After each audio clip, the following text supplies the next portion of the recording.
உங்கள் ஆஃபீஸ்லேயோ இல்லைன்னா உங்கள் வீட்லேயோ ஏதோ ஒரு ரிலேஷன்ஷிப் உங்களை எப்பயும் ஒரு கன்ஃபியூஷனில் வச்சுருக்கா? இவங்க நம்மளை பாராட்டுறாங்களா இல்லை திட்டுறாங்களா அப்படின்னு புரியாத ஒரு சுச்சுவேஷனில் இருந்திருக்கீங்களா?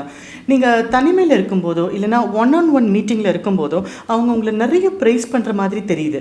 ஆனால் அதே சமயம் ஒரு குரூப்பில் இருக்கும்போதோ இல்லைனா ஒரு பப்ளிக் இவெண்ட்டில் இருக்கும்போதோ உங்கள் கான்ஃபிடென்ஸ் லெவல் நொறுங்கி போகிற மாதிரி ஏதாவது ஒரு நெகட்டிவ் ஸ்டேட்மெண்ட்டோ இல்லைனா உங்களை ரொம்ப தரம் தாழ்த்தி பேசியோ இல்லை உங்களை கிண்டல் பண்ணியோ பேசி உங்களுக்கு இவங்க நல்லவங்களா கெட்டவங்களா அப்படின்னு தெரியாத ஒரு சுச்சுவேஷனில் நீங்கள் இருந்திருக்கீங்களா? இல்லை அந்த மாதிரி ஏதாவது ஒரு ரிலேஷன்ஷிப் உங்களுக்கு இருக்கா? அப்படின்னா கண்டிப்பாக இந்த வீடியோ நீங்கள் கேட்கணும். இந்த மாதிரி உங்களுக்கு ஒரு குழப்பமான ரிலேஷன்ஷிப் உங்களுக்கு அஃபிஷியலாவோ இல்லைனா உங்கள் பர்சனல் லைஃப்லையோ இருக்காங்க அப்படின்னா கண்டிப்பாக அவங்க யார், என்ன, உங்களுக்கு அவங்களால என்ன பெனிஃபிட்ஸ் இருக்குது, இல்லை அவங்க உங்களை எந்த அளவுக்கு டிஸ்ட்ராக்ட் பண்ணுறாங்க, மேனிப்புலேட் பண்ணுறாங்க அப்படிங்கிறத நீங்கள் புரிஞ்சுக்கிறது அந்த ரிலேஷன்ஷிப்பில் இருக்கிற மன வலியை சரி பண்ணுறதுக்கு உங்களுக்கு பெரிய உதவியாக இருக்கும். ஸோ இதை நாங்கள் இமோஷனல் மேனிப்புலேட்டிவ் பிஹேவியர் அப்படி இல்லைனா மைண்ட் கேம்ஸ் விளையாடுறது அப்படின்னு சொல்லுவோம். அதாவது நம்மளுடைய உணர்ச்சிகளை அவங்க சூழ்நிலைக்கு ஏற்ற மாதிரி அவங்க சந்தர்ப்பத்துக்கு ஏற்ற மாதிரி வளைச்சு நம்மளை கையாளுறது தான் இந்த இமோஷனல் மேனிப்புலேட்டிங் அப்படின்னு சொல்கிறது. ஸோ அதுக்காக நம்ம கூட அவங்க கொஞ்சம் மைண்ட் கேம்ஸ் விளையாடுவாங்க. இப்போ நான் சொல்ல போகிற சிம்டம்ஸில் 2-3 உங்களோட ரிலேஷன்ஷிப்பில் இருக்கிற யாரோ ஒருத்தருக்கு இருக்குது அப்படின்னா கண்டிப்பாக அவங்க ஒரு மேனிப்புலேட்டராகவோ இல்லைனா அவங்க கூட மைண்ட் கேம்ஸ் விளையாடி தன்னுடைய காரியங்களை மட்டும் சாதிச்சுக்கிற ஒரு நபராகவோ இருக்கிறதுக்கு வாய்ப்பு இருக்குது. அது எப்படி கண்டுபிடிக்க முடியும் அப்படின்னா முதல் சிம்டம் வந்து அவங்க உங்கள் மேலே ரொம்ப அன்பு பொழிகிற மாதிரி இருக்கும். இல்லைன்னா நான் முன்னாடியே சொன்ன மாதிரி அந்த ஒன் மீட்டிங்கில் இருக்கும்போதும் ரொம்ப அக்கறையாக இருக்கிற மாதிரி ரொம்ப கேரிங்காக இருக்கிற மாதிரி உங்களுக்கு தோணலாம். ஆனால் அதே சமயம் ஒரு பப்ளிக் ஈவெண்ட் வந்ததுன்னா கண்டிப்பாக உங்களோட பேரை கூட ஒரு அப்ரிசியேஷனுக்கு அவங்க எடுக்க மாட்டாங்க. எல்லா அப்ரிசியேஷனும் அவங்களுக்கே வர்ற மாதிரி அவங்க பார்த்துப்பாங்க. இது சிம்டம் நம்பர் 1. ரெண்டாவது, ஒரு நொடி அவங்க ரொம்ப கைண்டாக ரொம்ப அன்பாக ஓவர் கேரிங்காக லவ்விங்காக இருக்கிற மாதிரி இருப்பாங்க.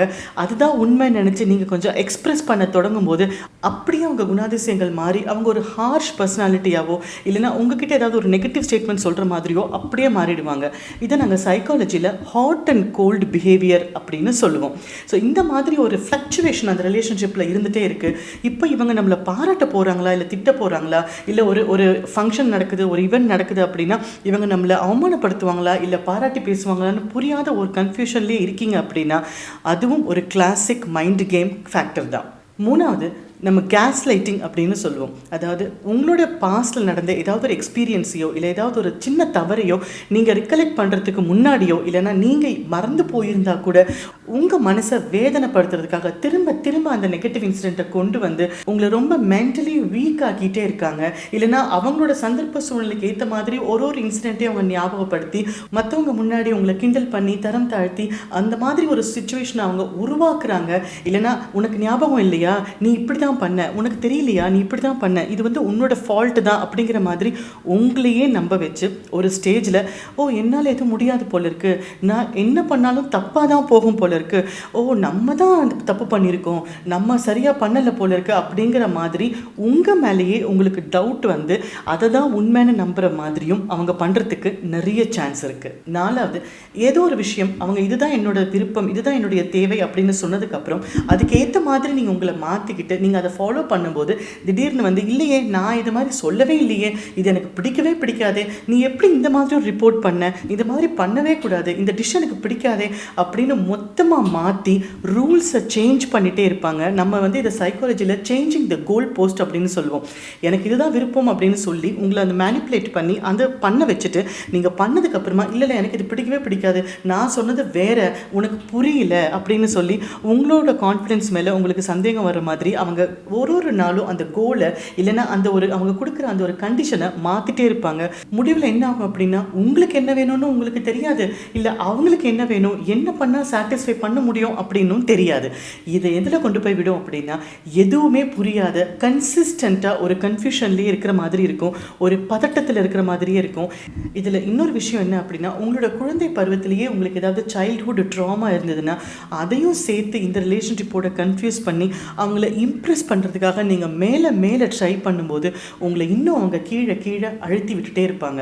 அடுத்த சிம்டம் வந்து ரொம்ப கிளாசிக்கான சிம்டம் அப்படின்னு சொல்லலாம். அதுதான் அவங்க விக்டிம்னு சொல்லி ப்ளே பண்ணுற ஒரு ரோல். அது எப்படி தெரியுமா, ஒரு குரூப்பில் இருக்கும்போதோ இல்லைனா உங்கள் கூட சண்டை போடும்போதோ இல்லை ஆர்கியூ பண்ணும்போதோ கூட உன்னால் நான் இவ்வளோ கஷ்டப்படுறேன் பார்க்குறியா, உன்னால் தான் எனக்கு இவ்வளோ கெடுதல் நடக்குது, உன்னால் பண்ண முடியாததுனால என் விதி நான் இப்படி கஷ்டப்படுறேன் பார்த்தியா அப்படின்னு என்னமோ அவங்க தான் சஃபர் பண்ணுற மாதிரி மொத்த நல்ல பெரிய அவங்க எடுத்து அவங்க விக்டிம் ஆக்கி நீங்க தான் எல்லா ப்ராப்ளமும் கிரியேட் பண்றீங்க அப்படிங்கிற மாதிரி உங்களை ஒரு ப்ராப்ளம் கிரியேட்டராகவும் தன்னை ஒரு விக்டிமாவும் காமிக்கிறதுல பயங்கர கில்லாடிங்க. இவங்களை அந்த இடத்துல உங்களால் பீட் பண்ணவே முடியாது. என்ன சொல்லணும் என்ன பேசணும்னு யோசிக்கிறதுக்குள்ளேயே அவங்க உங்களோட தவறுகளை மீண்டும் மீண்டும் வெளியில் கொண்டு வந்து உங்களுக்கு சுத்தமாக யோசிக்க முடியாமல் பேச முடியாத ஒரு இக்கட்டான சூழ்நிலையில் கொண்டு வந்து உங்களை நிறுத்திடுவாங்க. இந்த 5 சிம்டமில் ஏதாவது 2-3 கான்ஸ்டண்ட்டாக உங்கள் வாழ்க்கையில் மறுபடியும் நடக்குது அப்படின்னா கண்டிப்பாக இந்த ஒரு நபரை நீங்கள் ஒரு கவனிக்க வேண்டிய நபர் தான். இப்போ நம்ம டிஸ்கஸ் பண்ண இந்த 5 சிம்டமை நீங்கள் எடுத்து பார்த்தீங்கன்னா ஒரு விஷயம் நல்லா புரியும். இதில் எந்த கான்வர்சேஷனுமே உங்களோட விருப்பம் என்ன, உங்களுடைய தேவை என்ன, உங்களோட ஃபீலிங்ஸ் அண்ட் இமோஷன்ஸ் என்ன அப்படிங்கிற அந்த ஒரு கவனமே இங்கே இருக்காது. அவங்களோட தேவை, அவங்களோட அந்த பவர், உங்கள் மேலே அவங்க எடுத்துக்கிற அந்த பவர், அந்த கண்ட்ரோல் மட்டும்தான் அவங்களுக்கு ரொம்ப பிடித்தமானது. இவங்களோட கவனம் எல்லாமே உங்களோட டைம் அண்ட் அட்டென்ஷனை வாங்குறதாகவும் உங்களை எப்படி அவங்க டிஸ்டர்ப் பண்ணலாங்கிற மாதிரியும் உங்களுடைய கான்ஃபிடென்ஸ் லெவலை எப்படி சதிக்கலாம் அப்படிங்கிறதுல மட்டுமே அவங்களோட கவனம் இருக்கும். அப்போ இந்த மாதிரியான ஒரு நபர் உங்கள் வாழ்க்கையில் இருக்காங்க, இல்லைன்னா உங்கள் ஆஃபீஸில் இருக்காங்க அப்படின்னா எப்படி அவங்க கிட்டேருந்து வெளியில் வர முடியும்? யூஸ்வலாக அவங்க கிட்டேருந்து விலகி நிற்கிறது நல்லது அப்படின்னு சொல்லுவாங்க. ஆனால் ப்ராக்டிக்கலாக நம்ம ஊரில் அது பாசிபிள் கிடையாது. எப்படிங்க நம்ம குடும்பத்தில் இருக்கிற ஒருத்தர்கிட்டேருந்து அவ்வளோ சுலபமாக விலகி போக முடியும்? இல்லை ஆஃபீஸில் இப்படி ஒரு மேனேஜர் இருக்காங்க, இல்லைனா ஒரு டீம் மெம்பர் யாரோ இப்படி இருக்காங்க அப்படின்னா டக்குன்னு எப்படி வேலையை விட்டுட்டு வர முடியும்? பண்ண முடியாது இல்லையா? ஆனால் அதுக்காக மனசு உடஞ்சி போய் இல்லை என் வாழ்க்கையில் இனிமேல் எதுவுமே சரியாக நடக்காது அப்படின்னு அங்கேயே நிற்கவும் முடியாது.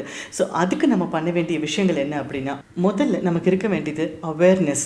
இல்லை நான் சரியாக தான் இருக்கேன், நான் சரியாக தான் எல்லா வேலையும் பண்ணுறேன் அப்படிங்கிற அந்த ஒரு கான்ஃபிடென்ஸ் உங்களுக்கு வரணும் அப்படின்னா நீங்கள் பண்ண வேண்டிய ஒரு விஷயம் டைரி எழுதுறது, இல்லைனா ஜேர்னலிங் பண்ணுறது அப்படின்னு சொல்லுவோம். உங்களுடைய சின்ன சின்ன வெற்றிகள், இல்லை நீங்கள் சின்ன சின்னதாக ஏதாவது ஒரு அச்சீவ் பண்ணுறீங்க அப்படின்னாலும் அந்த எல்லா விஷயத்தையும் நீங்கள் ஒரு நோட் புக்கில் நீட்டாக ஜேர்னல் பண்ணும்போது, எழுதி வைக்கும்போது, நாளைக்கு உங்கள் கான்ஃபிடென்ஸ் லெவலில் யாரையாவது டிஸ்டர்ப் பண்ணணும்னு வரும்போது நீங்கள் இந்த புக்கை எடுத்து பார்க்கும்போது இல்லை அவங்க சொன்னது தவறு தான், நான் உண்மையிலே இவ்வளோ விஷயம் அச்சீவ் பண்ணியிருக்கேன், நான் உண்மையிலே இவ்வளோ விஷயம் செஞ்சுருக்கேன் அப்படிங்கிற அந்த கான்ஃபிடென்ஸுக்கு உங்களுக்கு தேவையான எவிடன்ஸ் உங்களுக்கு கிடைக்கும்போது உங்களுடைய நம்பிக்கையை யாராலையும் டிஸ்டர்ப் பண்ண முடியாது.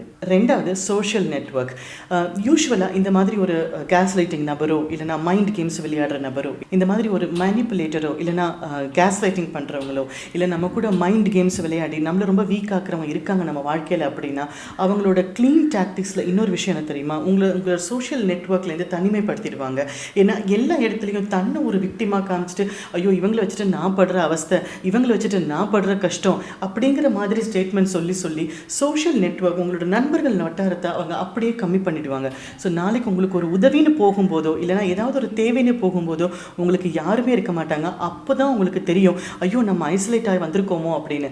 அதனால் கான்ஷியஸாக சுயநினைவோட நண்பர்கள் முக்கியம், நண்பர்கள் கூட செலவு பண்ணுற டைம் முக்கியம் அப்படிங்கிறத உணர்ந்து எப்படியாவது உங்கள் ஷெட்யூலில் கொஞ்சம் டைம் ஸ்பெண்ட் பண்ணி அந்த சோஷியல் நெட்வொர்க்கிங், உங்களுக்குன்னு ஒரு நண்பர்கள் வட்டாரத்தை ஏற்படுத்திக்க வேண்டியது ரொம்பவே கட்டாயம். மூணாவது, உங்களுக்குன்னு இருக்கிற ஏதாவது ஒரு பேஷன், இல்லை ஏதாவது ஒரு ஹாபியை திரும்பவும் நீங்கள் ஸ்டார்ட் பண்ணி உங்களோட ஸ்கில் செட்டை வளர்த்துக்கிறதும், உங்களுடைய எபிலிட்டியை வளர்த்துக்கிறதும், உங்களோட தன்னம்பிக்கையை அதிகரிக்கிறதுக்கு ரொம்ப உதவிகரமாக இருக்கும்.